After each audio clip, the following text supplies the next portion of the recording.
Hello and welcome again to What's in Your Head, a new podcast from Edge Hill University aimed at encouraging conversations about exactly that, what's in your head.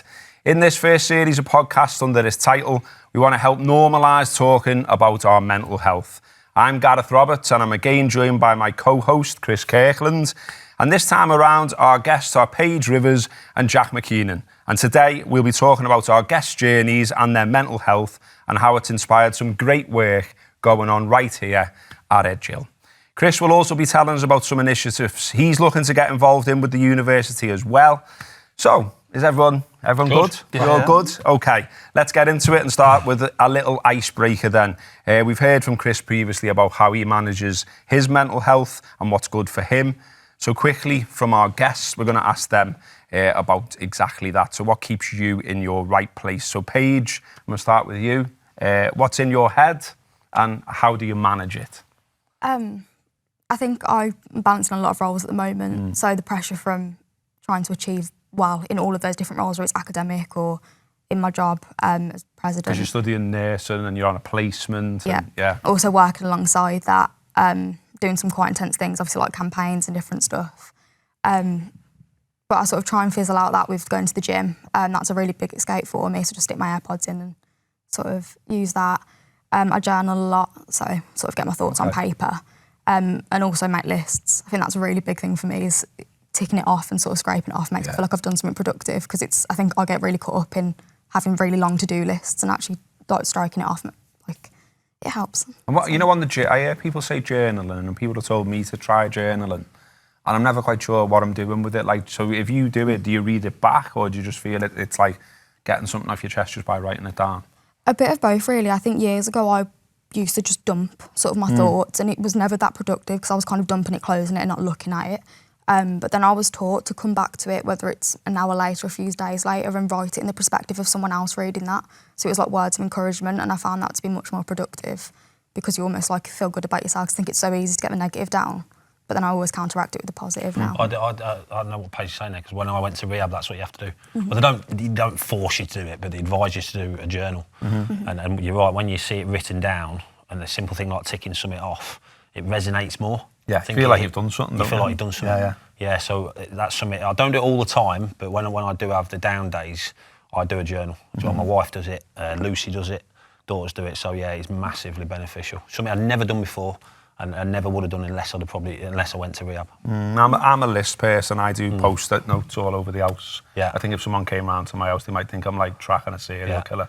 You know, like it's like they're everywhere to remind me to do this, and this. But it works for me. Yeah. Jack, what's in your head and how do you manage it? So I think the main thing for me is, maybe like Paige said, with like the gym, exercise, things like that. But I have to have routine and structure. I've found as I've got older that when I'm doing things and having them in place, it sort of keeps me accountable. Accountability is a big thing. If I've not got it there and I know I can get away without doing it, I probably will chance my arm and try and not do it. So when I hold myself accountable, that seems to keep me grounded best I can, because I can find myself just getting waylaid and moving from thing to thing. So yeah, I think exercise, keeping myself accountable, routines, and then I wish I could get back into journaling more. It's always one that I said, but I do it more of a gratitude journal.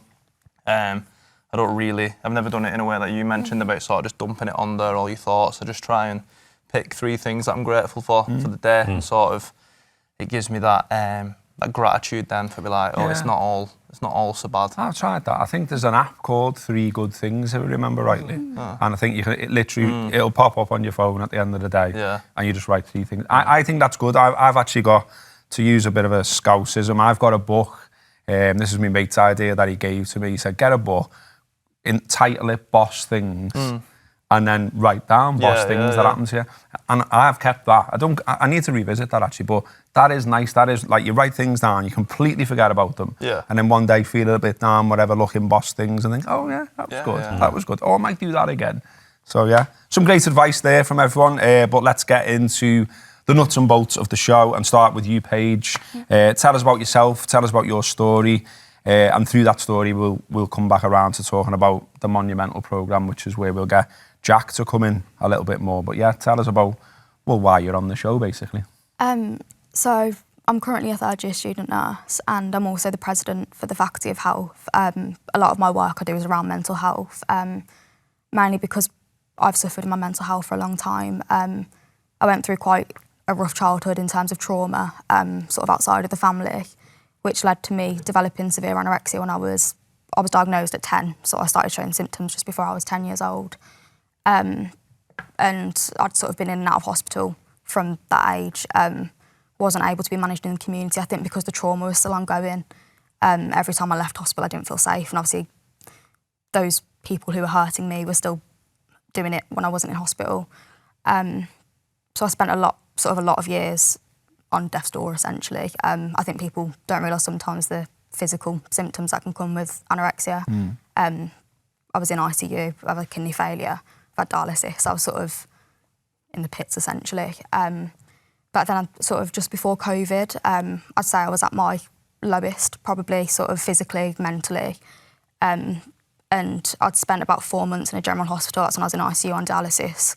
Can't remember anything. And I was given an opportunity to go to a hospital in London. I was told that was my last chance. They wouldn't fund anything else but this hospital, and then I'd essentially go on to palliative care. So they'd just leave me, essentially.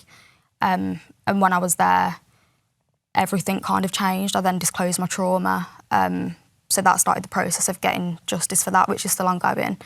And I kind of turned a corner. I always wanted to work in healthcare. It was something I wanted to give back, more so because I'd dealt with treatment over the years that wasn't beneficial to me. I think trying to deal with someone with a mental health condition in a non-mental health setting was difficult, and I'd experienced that, so I always wanted to go into healthcare to kind of change that. And yeah, so that happened when I was in London. I then started writing a book. So I wrote my first book called Inside My Head, which was about the inside of the head of someone with an eating disorder, and started to finally tell my story. And I think that was really empowering for me to kind of actually find a voice again, because since I was, as long as I can remember, I've never had that voice, because it was always shut down by secrets and trauma and abuse and stuff. So I wrote that and released that, and then engaged with therapy, and I was getting better. I had blips, and then released a second book while I was in that hospital called Trauma My Therapist and I, and it was all about essentially working through the trauma. I think it was a book for people, but I think it was more a book for me to kind of work out what had gone on in my life, because even in the first book I reflected on that, and I read it back, and actually the things that I thought were true in that book were not true. It was my eating disorder telling me they were true. So I released that, and that kind of really pushed me to make changes. I was meant to be doing medicine in Cambridge. I gave that up for nursing here and left hospital in 2022, and a few months later ended up here and have sort of soared ever since. And I think that's been my driver for sometimes overworking myself a little bit, but sort of pushing for positive change for students, for people, just because I know what it's like to not have a voice. So I think my goal has always been to give people a voice. So that's kind of a short...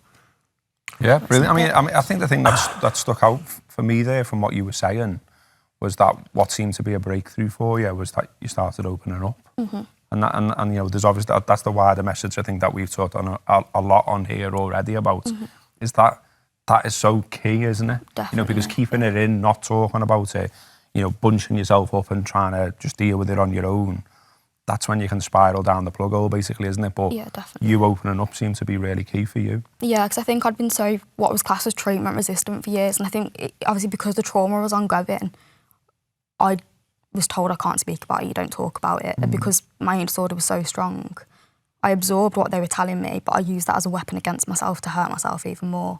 But it wasn't until I did say this is enough now. And at first it was like an absolute bomb had hit it. I was putting wheelchairs into walls, I'd smash walls down just because I was so angry, because I'd had, years, probably 15 years of trauma, just all jarred up inside. And as soon as I opened a little bit, it all did sort of cascade out, but I needed that. And I think it was one brilliant thing about the place I was. They let me do that. You know, there was walls knocked down and they said, okay, we'll just plaster it back up. And I think I needed to have that explosion to then like pick myself up slowly. But yeah, definitely, I think opening up was key. Do you feel before that, but you said that you didn't talk about it, you're encouraged not to talk about it. Is that just in general, or is that actually people saying that to you as well? I think in general, I think one thing, especially about eating disorders, is they thrive off secrecy. And when I was going through the trauma, the person who was doing it to me was very much, that was the baseline, you don't tell people.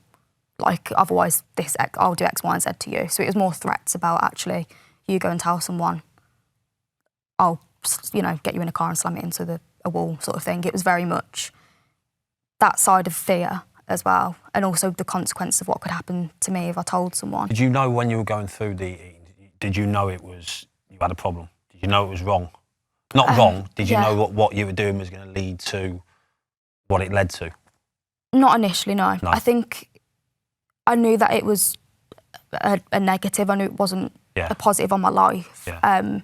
But I think for so long, I'd say from the ages to 10 to about 16, 17, I was very functional. I was, done really well at school, done all my GCSEs and my A-levels from hospital and absolutely thrived. I'd never lost anything, so to speak. And then it started getting to a point where you can't go to uni, we're taking your licence off you, because I got to the point where my body was too weak. I wasn't allowed out of hospital. And I think until I had those things taken away from me, I might have to stop all sports and stuff like that. Then I was like, actually, something's not right. But I think at that point then I didn't care. I think there was nothing that came before my eating disorder other than it was never about wanting to die. It was about trying to get as close to death as possible because I wanted that power back. Because I know it's quite common when people go through abuse and trauma that actually it's about gaining control back, and that's all I ever wanted. So my eating disorder was my life. I didn't care if I wasn't going to be a doctor. I didn't care if I wasn't going to be a nurse. It wasn't until I managed to break free from the trauma that my eating disorder then started.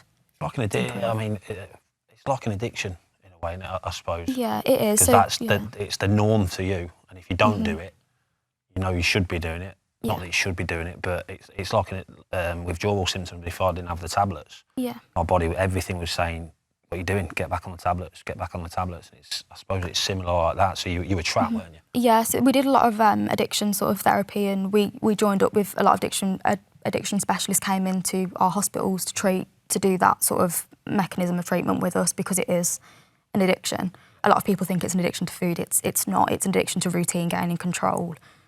The routine that I had was scary. I'd wake up, I wouldn't sit down all day.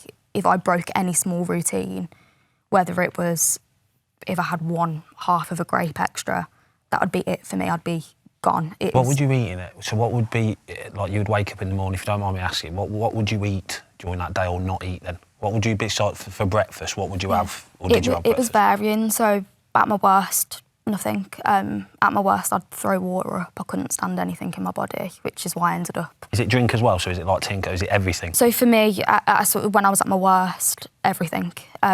Even when I'd go into hospital, they'd try and obviously give me drips and different things. I'd rip them out. I'd rip everything out, because for me, if I was given 1,000 mils in a drip, whether it was just sort of fluid, usually they put glucose in it. If that was it, I'd screen the place down. You still think you're eating? Yeah, because to me, if 1,000 mils of fluid's going into me, I'd be like, I'm putting a kilogram on. Even if it was only temporary, even though I was drinking water, it'd come back out of me.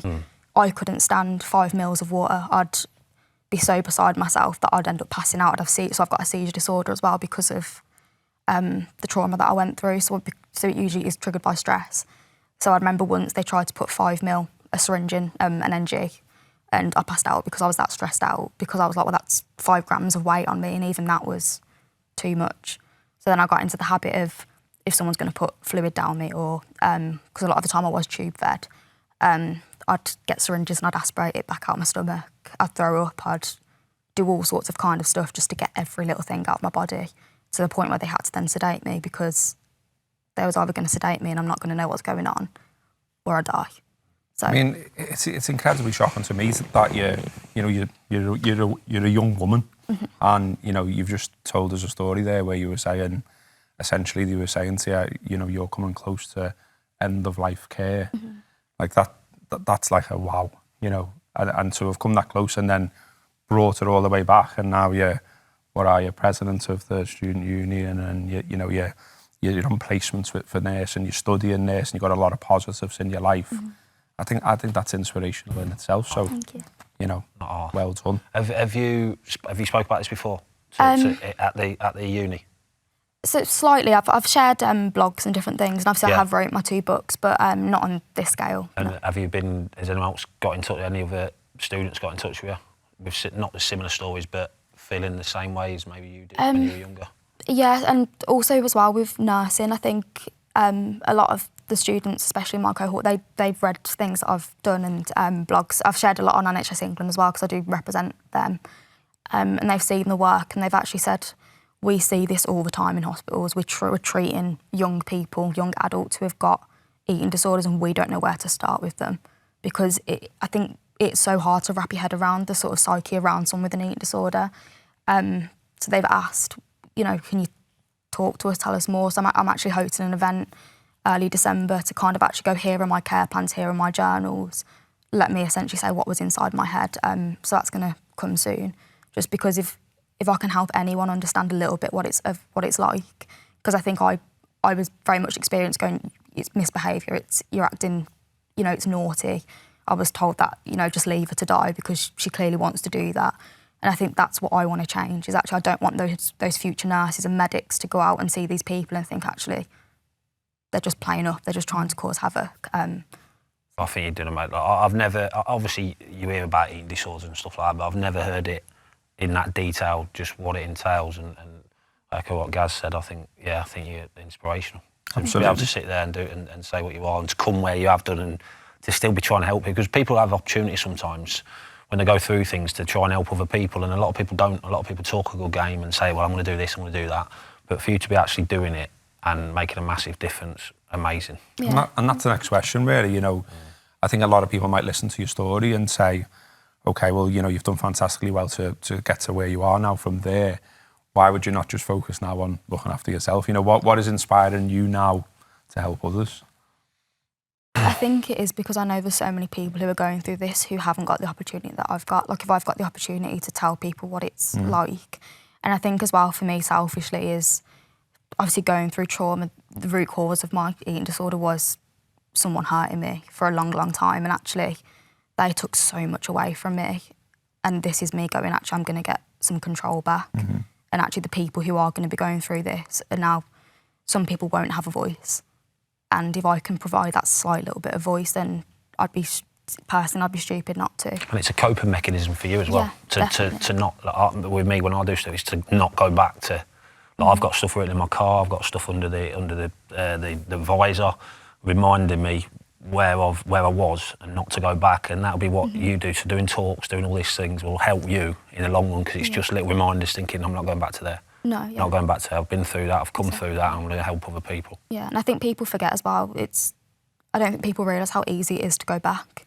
You know, I've gone through a few things this year that have been quite significant, and the first thing I think is I'm going to stop eating. I'm not going to do it. And actually, it's like I can't do that anymore. Even with my nursing, I'm looking after real people now who need me. I can't go on an empty stomach. I can't go when I'm feeling dizzy or not stable. So I think things like talking about it is actually, I can't go back there, and this is it's almost my motivation of going, like, I'm putting myself in situations now where I'm either representing a group of people or I'm looking after a group of people, when actually I can't be that visual representation of what I was, because that's not fair. If I'm talking about recovering from an eating disorder and getting better and how I did it, I still can't be in that position, just because it's not fair. So. Well, tell us about a programme that's here at Edge Hill, Monumental, because you're obviously key to that. So tell us about how that come about. Yeah, so I said I've always been really passionate about mental health as a whole, but one thing over the years that I'd noticed is I'd never saw a male in treatment with me. I've been in many, many hospitals, many community settings. Not once was there a male present. I know men suffer with their mental health. I know men suffer with eating disorders, statistically, in ways more than women. And I wanted to make a difference to that. I think so as well, within a lot of settings, there are a lot of mental health provisions which are incredible. If you talk to people, they're often more feminine focused, which is brilliant and it has its place. But actually, I spoke to a few students, a few males, a lot of them were very sort of what would be the typical sort of male, testosterone-filled male. and they was like, actually, it's not suitable for us. And actually, some of the ways we often sort of have our outlets for our mental health is seen as quite taboo, and it's kind of frowned upon. So that's when I come up with the idea of actually creating a space or creating something that was for men, that was safe for them to have the opportunity to go, actually, yeah, I might want to, you know, contact sport, sort of push into a wall, you know, break something.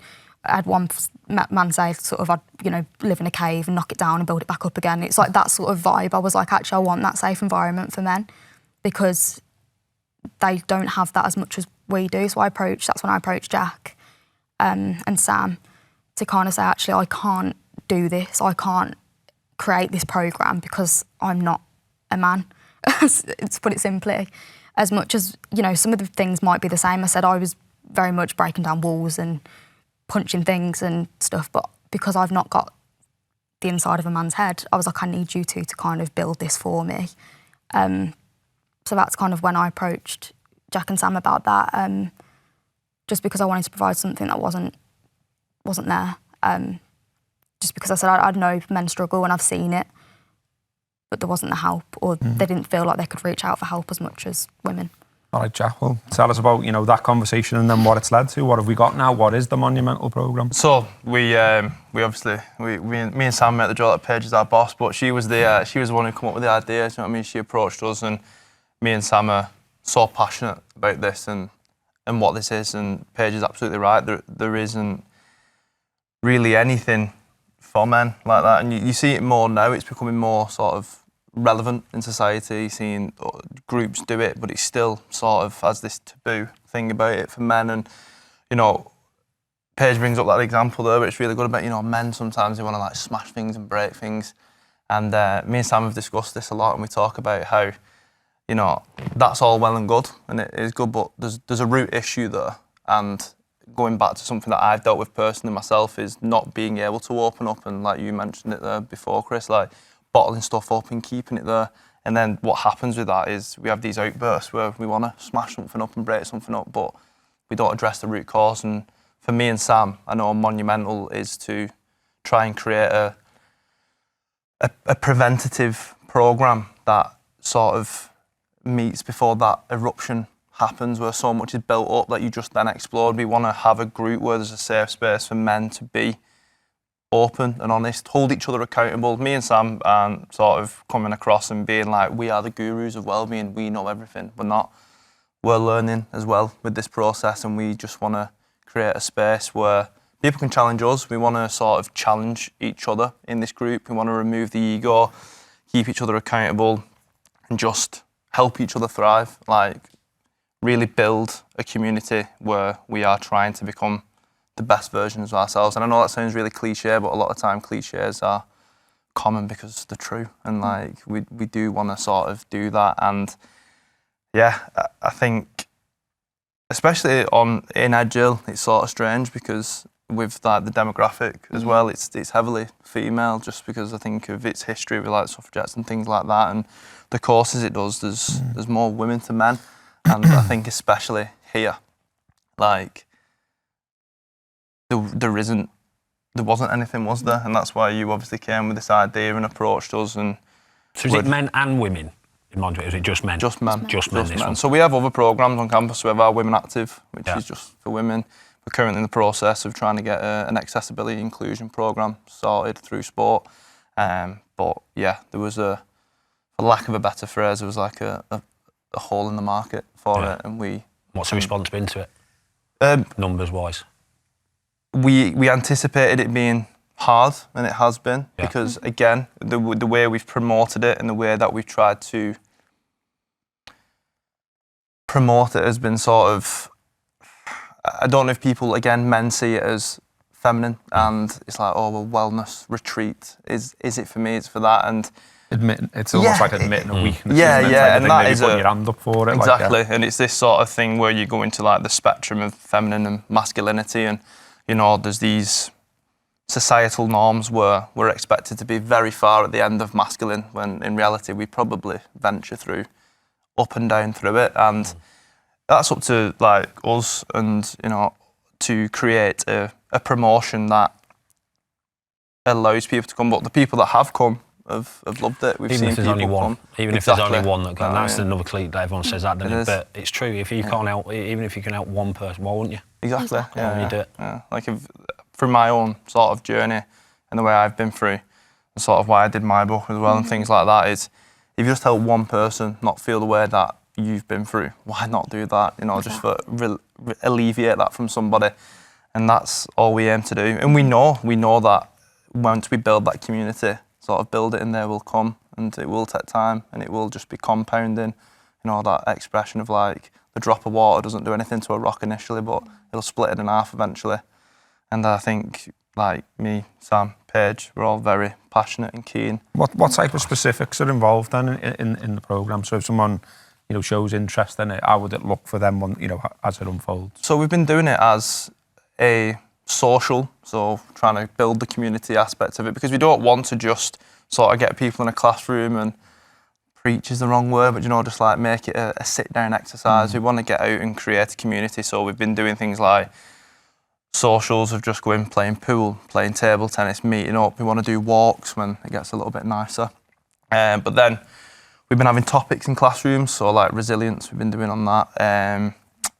Well-being, sort of we're going to do ones about habits and just different aspects of it, and we're just going to open it up for discussion. We want it to, we do exercises and things like that where we try and promote discussion, but ultimately we don't want to be there just talking at people for an hour. We want to sort of someone to come and be like, I do this, and then that other person be like, why have I never thought of that? And then that one little golden nugget of information, what they might never have heard, if then it'll come to Monumental, be the catalyst of changing what they're doing. And that can come from me, Sam, that can come from the resources that we're using, but hopefully it'll come from Is it adaptable as well? So as you go along, it's going to change. We know that. Even though we're doing it now, it's very much in its embryonic stage, and we are learning every time we do it. And every time we finish, we're like, we could have done that better. We could do this better. Maybe we need to do that. And it's probably going to look completely different in 12 months, maybe in 12 weeks. But I think there's a commitment that we have to have, and we definitely have. And we're just going to ride that wave, I think. And we just really want people to understand that it's not this thing where, you know, we're not tarring you with the brush of mental illness if you come to Monumental. We are giving you the tools, the toolbox to cope with your mental health. And I think that's things that, the two very different sentiments. You've got mental illness, which is where you go eventually, and then you've got mental health, which is what we all have. We all have our own mental health. You have good mental health or bad mental health, and we're trying to provide the tools and the insights on how to navigate that well. And if you know it's going worse, well, this is your tool, this is your gratitude journaling, this is your exercise, this is your, you know, speaking to someone. And there's so many, we sort of joke, me and Sam, like there's Venn diagrams of everything we do, like the wellbeing wheel, and, you know, if you're at the middle, that's like ultimate wellness. But when we've been breaking these things down, there's so much, they always come back to each other, and like you don't have one without the other. And we're learning, so I think, like you said, is it adaptable? It'll just keep growing. Is it once a week at the minute? It's once every 2 weeks. Once every 2 weeks? Yeah. And for an hour, 2 hours, couple of hours? Yeah, we book a 2 hour slot out. Yeah.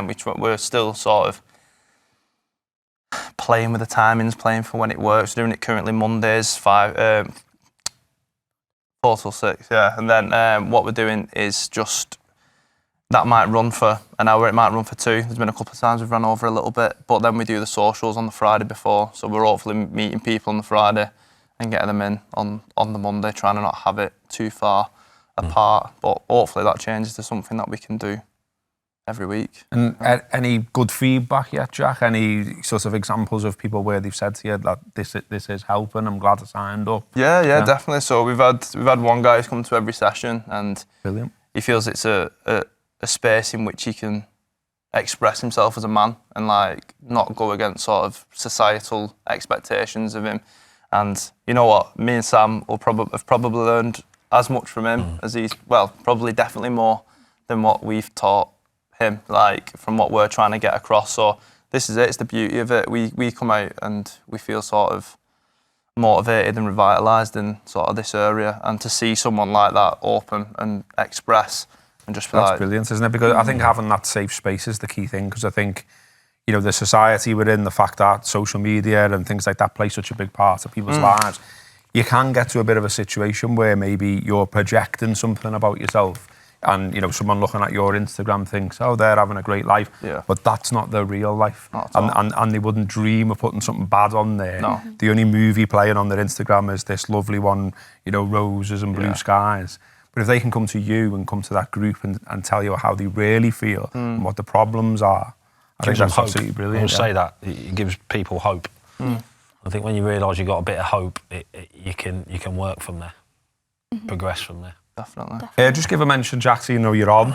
You've got a podcast yourself. Yeah. So I've got the Average Jacks podcast, which is something that I've been doing for about 6 months now. Has he not asked you to be on yet? Yeah. He has. Have you been on it? I keep snobbing him, like, you know what I mean? Bigger fish to fry. No, I'm going to go on. I'm going to go on. Yeah. Well, you can come on as well. I've Paige on. Paige's been on.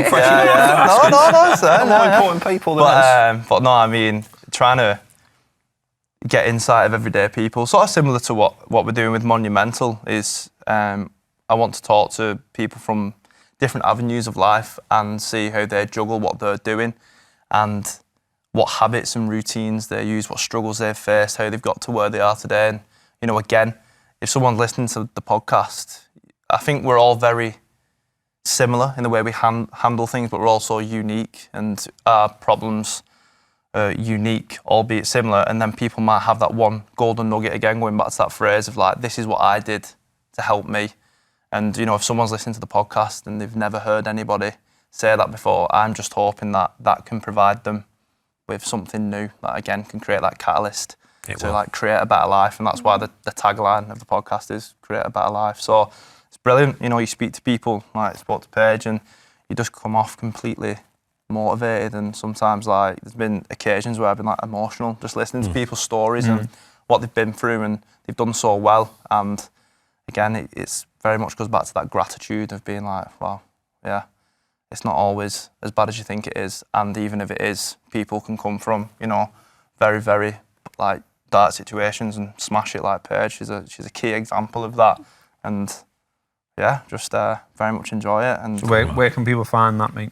So YouTube, Average Jacks Podcast, Spotify, Average Jacks Podcast, and Apple Podcasts as well. If you search it, New walking material for me now. There you go. Average Jacks Podcast. Look that up. I think, you know, something that comes across from what you've just said and stuff that I know has gone on at the university and people I've met at the university. So, you know, we've got some elite sportsmen here, haven't we? You know, we've got a rugby player for St Helens, we've got a boxer who's had a pro fight, we've got weightlifters, athletes, the list goes on. And yet, as you say, it doesn't matter who you are, what you are, or what you're doing.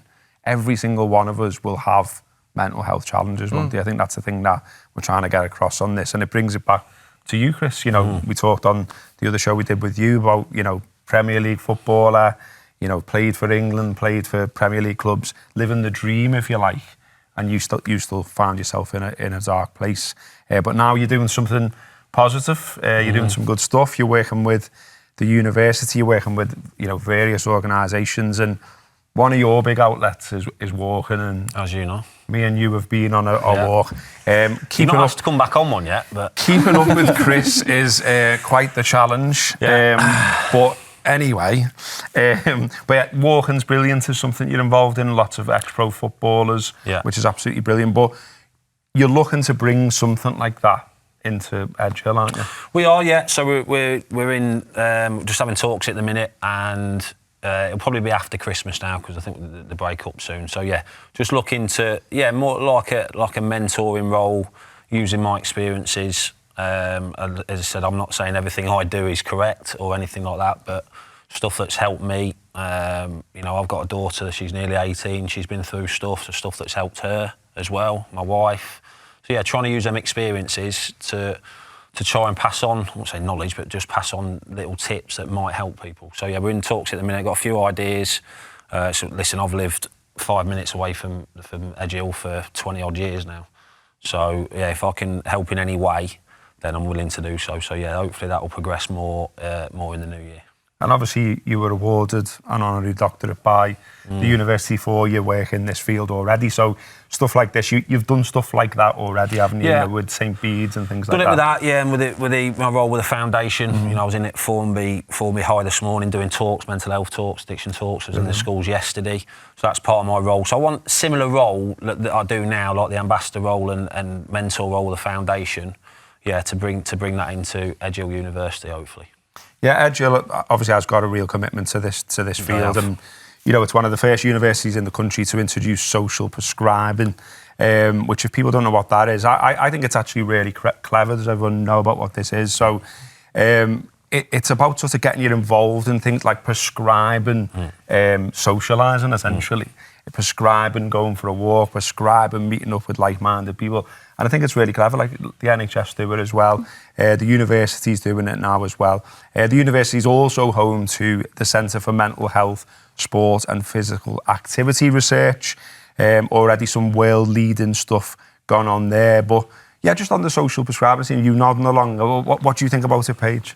I think it's amazing. I think obviously working in the NHS myself, I've seen it firsthand how it makes a difference, particularly as to the elderly. So I'm an adult nurse. And I think just seeing how us sort of prescribing a befriending service, so having someone just go and chat to people, the difference in how motivated they are to then comply with medication, comply with sort of general activities of daily living has been phenomenal. So I've seen it firsthand. I think when I was in hospital as well, I was prescribed certain things like walks per day, going to the gym, certain little things that mattered to me. And I think that was then my motivation to go, actually, come on, like, just push through this meal, push through this hurdle, just go to that therapy session. Some people think it's a reward system. It's not. It was actually, that's my next goal. You know, I've got this tool now that I can use. And that was better than any medication I was ever given. Yeah, because I think we all felt that, didn't we? You know, during COVID, you know, when you're locked up in my instance, in a flat and not really seeing anyone, not really doing anything with anyone, it really got to me. Do you know what I mean? And when we were sort of let out again, if you like, I was just, But it was really hard, yeah. Yeah, so people struggle to come back into it, to get back into society and socialising and stuff. Listen, we all have days where you don't feel like doing anything and some days you don't. Listen, no matter what you preach, no matter what you do, no matter what's good for you, some days you just feel crap 100%. And nothing works. But those are the days that you just got to knuckle down, get through it and wake up the next day and go again.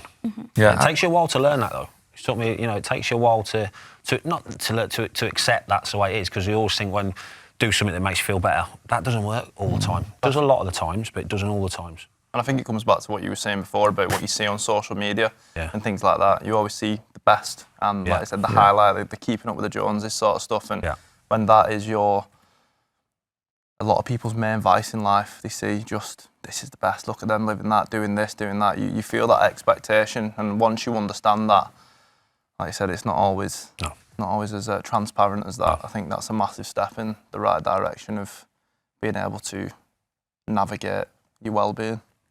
I think I agree as well. I think for so many years, whilst I had an Instagram, ended up getting about 22,000 followers on it, essentially documenting my eating disorder journey. Everything I posted for about 8 years was fake. I didn't eat half the meals I'd make the meal, throw it in the bin. All these recovery wins, they weren't real. And I think I've wrote an article actually that's just gone in The Guardian about it, to actually say I posted this luxury recovery journey, and then they'd be like, why are you back in hospital? Why are you back in hospital again if you're doing so well? And it wasn't until I started opening up. I did a bit of a social experiment actually of people really sort of responded to my posts if I was on an NG, if I was really sick, if I showed the luxury life of someone with anorexia. And then when I started posting my normal life content, I lost about 10,000 followers because people didn't want to see it, because actually I was sharing this is actually what my life is. And I think it does just show I could have posted anything I wanted. Are you on it now still? Yeah, but in a very different sense. Yeah. So that's now transformed into sort of more of an advocate account, essentially showing my general life. I do a lot of NHS England stuff on there, more sort of nursing Real life. stuff. Yeah, real life. I'll share the nasty and everything in between, sort of thing. And I've lost a lot of followers for it, but actually... You don't want those kind of people following you, do you? No. Exactly. It's actually if I'm now sharing a true message, because those people were looking at me as in, like, you know, I had someone walk up to me once in a hospital asking for my autograph because I was this girl off Instagram who had an eating disorder, and that's when I was like, nah, this is too much. But it does just show actually whatever you put on social media can really influence people. Okay, well listen, brilliant stuff from all of us, brilliant honesty, and we really hope that people are enjoying these shows. So we're working on lots of ideas. Chris is going through his little black book, but let us know who you'd like to try for us to try and get on the show. We'll give it a try. Let us know what you think of the shows, what's working, what isn't. We'll listen to your feedback and we'll work on it. A shout out today as well to our camera crew, all from the AV club here at Edge Hill University. So it's Anthony Wood, Ellis Smith, Katie Ashford and Adam Banner. For those watching on video, they are the geniuses behind the camera who've made all this work. Also for everyone listening and watching, we hope this conversation has encouraged you to think about your own mental health and to reach out if you need support. If you're here at Edge Hill, there are a range of services available to you on campus. We've got a mental health and wellbeing team. Hopefully you know about that already. They are available Monday to Friday, 8:45 till 5 p.m. If you need support, you can contact the Student Services Wellbeing team during office hours. All of this is on the internet site, so you should be able to find that anyway. Away from Edge Hill, if you're not here, because we're hoping people from outside the university are listening and watching as well, if you're looking for somewhere to turn, a couple that we would recommend are the Campaign Against Living Miserably. You can call them on 0800 585858, 5 p.m. to midnight every day if you're struggling and need to talk. They're a great set of people who can help you. And another one is the Samaritans, who can be contacted on 116 123, free from any phone, or you can email J-O, at samaritans.org. They are available 24 hours a day, 7 days a week, 365 days a year. Thanks again to everyone. Thanks again to everyone who's made this happen. We'll be back soon with more guests and more stories to share. Until then, keep talking, keep listening, and take care of what's in your head.